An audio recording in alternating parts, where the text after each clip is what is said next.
Good morning, everybody. I am Amir Khan, Faculty of Chemistry from Mahatma Gandhi Shikshan Sansthan Darbhanga.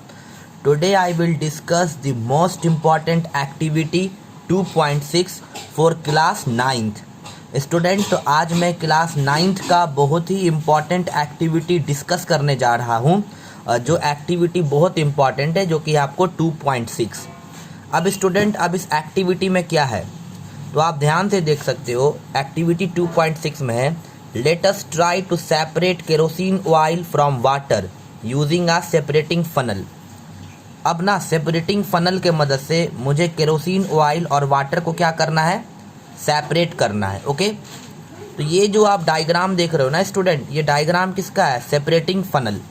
तो actually जब हम लोग separation of mixture पढ़ेंगे तो वहाँ पर मैं आपको बताऊँगा कि सेपरेटिंग फनल के मदद से हम लोग जो है ना टू इमिसिबल, यहाँ पर आपको मिलेगा एक टर्म इमिसिबल। इमिसिबल का मतलब होता है ऐसा चीज़ जो पूरी तरीके से डिज़ोल्व ना हो। जैसे पानी में जब हम लोग तेल को मिला देते हैं ना स्टूडेंट, तो वो आपको इमिसिबल हो जाता है, मतलब पूरी तरीके से कम्प्लीटली पानी में तो तेल ऑयल कोई भी डिज़ोल्व नहीं होता है। तो वाटर और ऑयल का मिक्सचर क्या होगा स्टूडेंट, इमिसिबल, जो पूरी तरीके से घुला हुआ ना हो, उसको हम लोग क्या बोलते हैं, इमिसिबल। तो अब यहाँ पर क्या लिखा हुआ है स्टूडेंट कि मुझे केरोसिन ऑयल और वाटर को सेपरेट करना है, किसके मदद से, सेपरेटिंग फनल के मदद से। अब लिखा हुआ है लेट इट स्टैंड, ठीक है। अब हमको क्या करना है कि अब देखिए, सबसे पहले तो मुझे सेपरेटिंग फनल ले लेना है। मैंने सेपरेटिंग फनल ले लिया। अब इस सेपरेटिंग फनल में ना मिक्सचर को डाल देंगे, केरोसिन ऑयल और वाटर के मिक्सचर को। तो जैसा ही स्टूडेंट हम लोग केरोसिन ऑयल और वाटर के मिक्सचर को डालेंगे ना, तो थोड़ी देर हम लोग उसको छोड़ देंगे। 4 से 5 मिनट के बाद हम देखेंगे कि केरोसिन ऑयल ऊपर में एक लेयर बना लेगा, वाटर नीचे में एक लेयर बना लेगा। जानते हैं क्यों?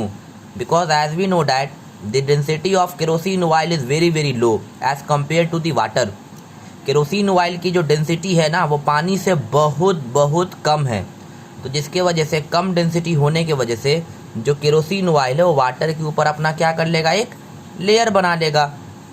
ओके, उसके बाद फिर हम क्या करेंगे कि ये जो सेपरेटिंग फनल है, इसका जो स्टॉप क्लॉक है, ये जो बटन है, इसका जो स्विच है, स्टॉप क्लॉक बोलते हैं, इसको ऑन कर देंगे।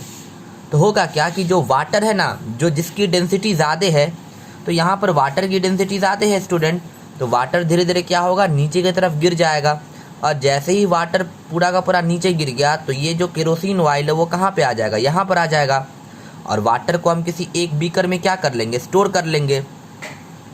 तो अब हम लोग का क्या बच गया स्टूडेंट, तो अब हम लोग का बच गया केरोसिन ऑयल। तो बस इस सेपरेटिंग फनल में क्या आ जाएगा, केरोसिन ऑयल। फिर उस केरोसिन ऑयल को हम लोग क्या करेंगे, किसी दूसरे बीकर में स्टोर कर लेंगे। ओके, तो इस तरीके से हम लोग सेपरेटिंग फनल के मदद से जो भी इमिसिबल मिक्सचर होते हैं, what is immiscible mixture, the mixture which is not completely mixed or dissolved। ऐसा मिक्सचर जो completely mix नहीं हो, ऐसा मिक्सचर जो completely dissolve नहीं हो स्टूडेंट, वैसे मिक्सचर को हम लोग क्या बोलते हैं, immiscible मिक्सचर। परहैप्स आपको ये चीज़ समझ में आया होगा। ओके, तो स्टूडेंट, ये सारी टॉपिक जो मैंने आपके सामने डिस्कस किया है, ये था आपको सेपरेशन ऑफ मिक्सचर से रिलेटेड। मिक्सचर के बारे में तो आप जानते होंगे, मिक्सचर क्या है, mixture is a heterogeneous compound. Mixture एक हेट्रोजिनस कंपाउंड है जिसमें जितने भी कंपोनेंट्स होते हैं ना, वो कम्प्लीटली डिज़ोल्व नहीं होते हैं। जबकि सॉल्यूशन में क्या होता है स्टूडेंट, सॉल्यूशन में जितने भी कंपोनेंट्स होते हैं वो कम्प्लीटली डिज़ोल्व होते हैं। ओके, तो परहैप्स एनसीईआरटी बुक आप सबके पास होगा। अगर आपके पास एनसीईआरटी बुक नहीं है स्टूडेंट, तो जल्दी से आप इस पेज का स्क्रीनशॉट ले लीजिए। ओके, परहैप्स आपने इसका स्क्रीनशॉट लिया होगा। अब स्टूडेंट, अब यहाँ पर कुछ और एक्टिविटी है। एक्चुअली एक्टिविटी तो वो बाद में हम लोग देखेंगे, एक्टिविटी 2.7 फिर कभी। अब यहाँ पर एक टर्म मिलेगा एप्लीकेशंस, ठीक है। तो एप्लीकेशंस क्या है, तो देखिए यहाँ पे फर्स्ट एप्लीकेशन क्या है, to separate mixture of oil and water. मतलब इस सेपरेटिंग फनल का क्या एप्लीकेशन होगा, ऑयल और वाटर के मिक्सचर को हम क्या कर सकते हैं स्टूडेंट, सेपरेट कर सकते हैं।